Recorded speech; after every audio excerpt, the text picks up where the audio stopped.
Hi guys, Archie Luxury channel. And today guys, I'm doing a paid review. Fuckaroonies. Help selling current and buying a new Rolex. Okay, this is from John. Greetings, Archie. I hope things are going well for you on the other side of the world. I need some help with selling and purchasing a new Rolex, and I've deposited $40 into your PayPal account, and thank you in advance.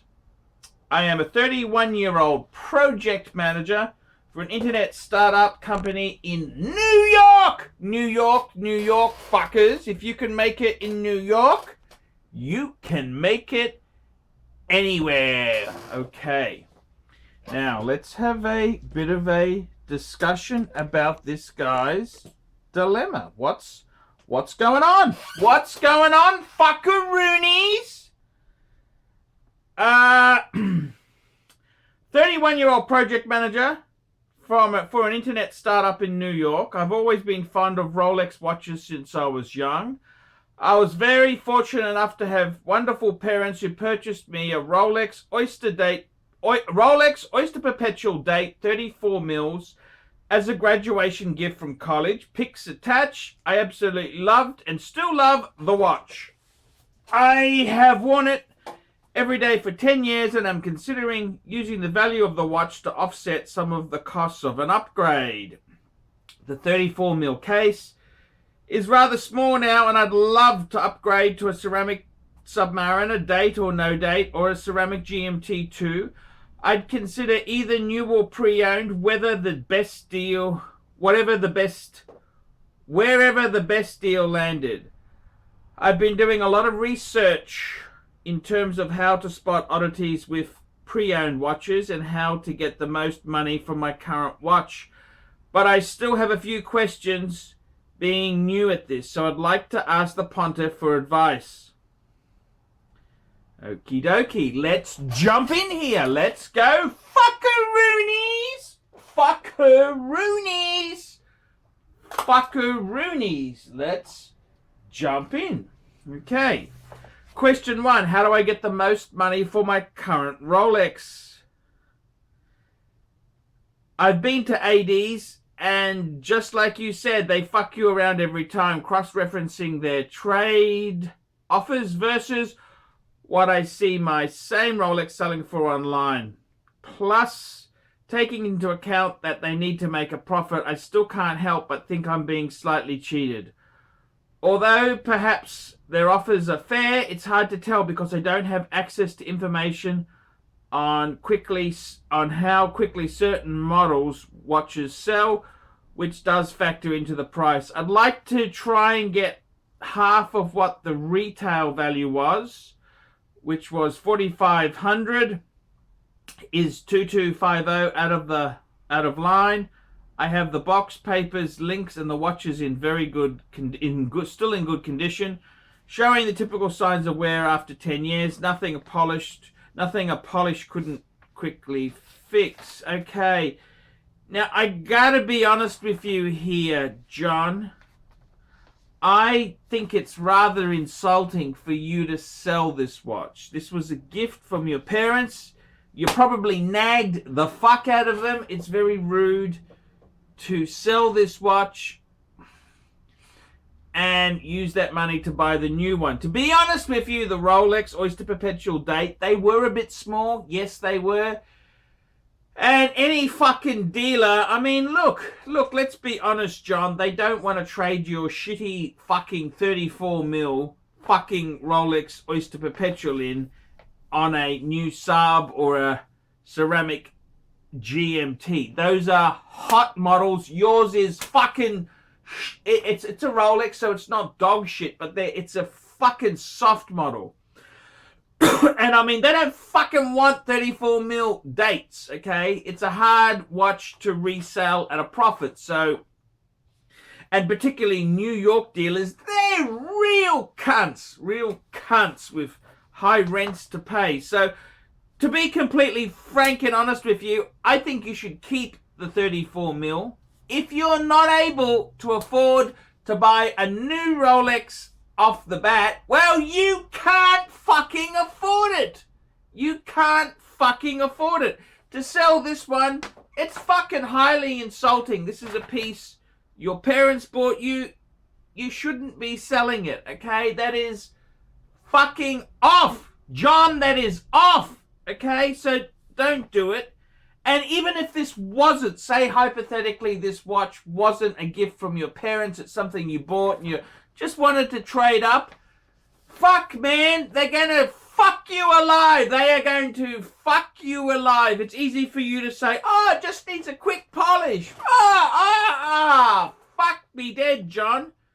10 years old, you probably, it possibly needs a service. I personally would send it to Kenny Nguyen Jewellers on Time. No, he's not sponsoring my program anymore, but go to a good independent like that, get him to service it, give it a very light emphasis on the word light polish, and I personally think you should keep the fucking thing.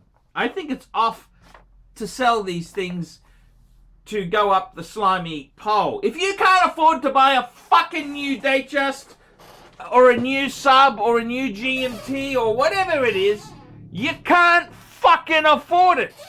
Okay, so that's honestly my opinion there. How do I get the most money? Well, I would get it a little bit overhauled. I'd take it to someone like Kenny Nguyen. Service, very light polish. You're better off to sell it yourself. Chrono 24, have a look at what pieces are selling for, and you can, come on, you're in fucking New York. You're a swinging dick in New York.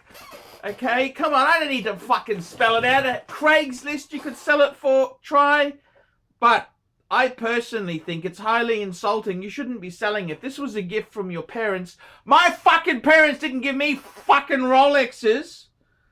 So I think that's highly, highly fucking objectionable to be contemplating selling this watch because it's no longer in fashion. Your trendy friends don't think it's cool. Well, fuck them and fuck you. Number 2, should I attempt to sell the watch myself? If so, where would I recommend selling it? And you're asking about forums. Look, if you want to sell it yourself, Craigslist, in my country, Australia, we got Gumtree. eBay is fraught with danger. I buy on eBay, but I would never sell anything over a couple $100 on eBay. It's fraught with danger. People can do chargeback, all sorts of nasty shit. I personally think if I were you ungrateful son of a bitch, keep the fucking watch. This is what your parents bought you. Fucking keep it, you lousy, nasty fucker. Keep this watch. Keep the fucking watch. I think it's off to be selling something they gave you. That's really off-putting. But if you were going to sell it, of course, try some forums. You could try Craigslist, but just take your precautions. I'm not fucking going to be liable when some cunt turns up with a fucking gun and shoots you and demands your Rolex.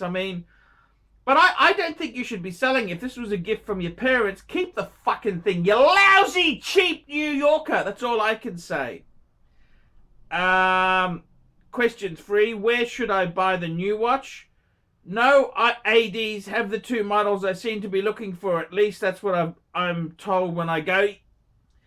If they do get them in, somebody has already put down full price in cash to reserve it, so it's never hitting the showroom floor. So that leaves me to online. I find watches pretty easily from some sites I think are reputable, no eBay.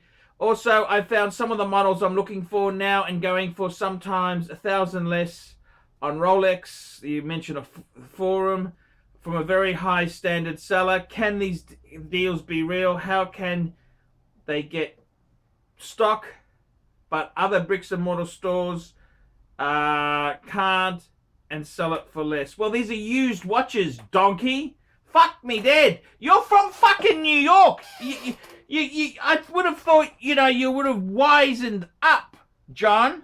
You're not from fucking Kansas. You're from fucking New York. Come on, man. It's a supply and demand. There's a massive demand for Rolex Steel Sports. the Submariners, the GMTs, they're going for a premium. Some of the lesser sports, like the Explorer and the Milgauss, particularly the Explorer 2, they're kind of available. My advice to you, simple bit of advice, if you're going to buy these, I would buy it from Jewelers on Time, Kenny Nguyen. That's the type of person I would buy it from. He's good, he's honest. No, he's not giving me a fucking kickback, but that's where I'd be looking. That is where I would be looking. And you might have to pay a premium, but these are used watches, and they're not going to be that much different from new prices, but you can't get new. Very difficult to get new. So it's called supply and demand, sunshine. Supply and demand. Okay, you go on.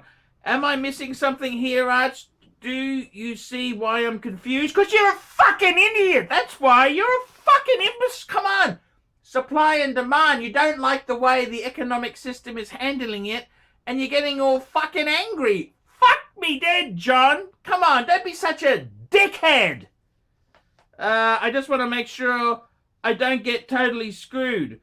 I think a lot of the dealers would benefit from some of... Look, the dealers, they don't want to be stuck with fucking girl size 34 mil fucking date models, okay? They don't fucking want it, okay? I'm trying to put it... Let me put it into some simple words. They don't want your fucking 34 mil girl size Rolex. Love your vids. Keep up the great work. Keep my last name anonymous. Thanks, John. So, John...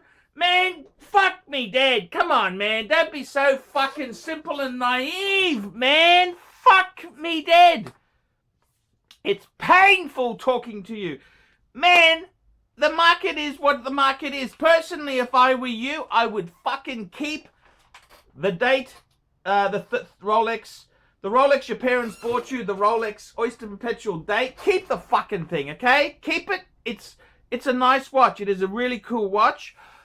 I wouldn't sell it. I would, if you can't fucking afford to buy yourself an Explorer 1 or a Explorer 2. See, you're after a sub or a GMT. I bet you're a real fucking inflexible cunt. Oh, no, I don't like the Explorer 2. Oh, you're a fucking sheeple. A fucking sheeple. And fuck me dead, John. Fuck me dead. I don't know what to say to you. How fucking stupid. Man, it's supply and demand. It's supply and demand, man. That's what it fucking is. It's supply and demand, and they don't want fucking 34 mil girl size Rolex, okay? Fuck. I don't understand. If you can't afford to buy this next Rolex with your own money, fuck me dead, John. Maybe you ain't as successful as your ego fucking says you are. I mean... Fuck me dead. So, yeah, I don't know what I can say. So there you go. Remember, like, subscribe, tell your fuckhead friends, and don't forget to put a few really nasty comments down there for John to enjoy. Archie Luxury, signing out. Fuckers. Lousy fuckers with 34 mil girl-size Rolex.